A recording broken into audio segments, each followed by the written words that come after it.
అందరూ కలిసి హాల్లో మాట్లాడుకుంటూ ఉండగా ఇక ఇంతలోపు మీనా వాళ్ళ అమ్మ వస్తుంది. మీనాని వాళ్ళ అత్తయ్య కాఫీ తీసుకురమ్మని చెప్పడంతో, అయ్యో వదిన గారు నేను తాగేసి వచ్చానని చెప్పేసి అంటుంది మీనా వాళ్ళమ్మ. నేను కాఫీ చెప్పింది నీకోసం కాదు నాకు అని చెప్పేసి అంటుంది మీనా వాళ్ళ అత్తయ్య.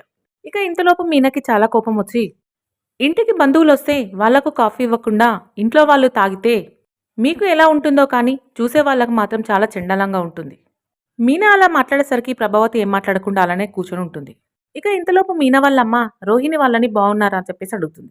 ఇంతలోపు ప్రభావతి వెతకారంగా వాళ్ళ నాన్న చాలా డబ్బులు పంపించాడు అని చెప్పేసి అంటుంది. ఏమ్మా మీ నాన్న కష్టంలో ఉండి కూడా నీకు అన్ని డబ్బులు పంపించాడా అని చెప్పేసి అంటుంది. ఇక బాలు వాళ్ళ నాన్నగారు ఏమ్మా ఏమన్నా విశేషమా అని చెప్పేసి అడుగుతారు. అవునన్నయ్య, ఈరోజు మీనా బాలుల పెళ్లి రోజు కదా, కొత్త బట్టలు పెడదామని ఇంటికి పిలవడానికి వచ్చాను అని చెప్పేసి అంటుంది.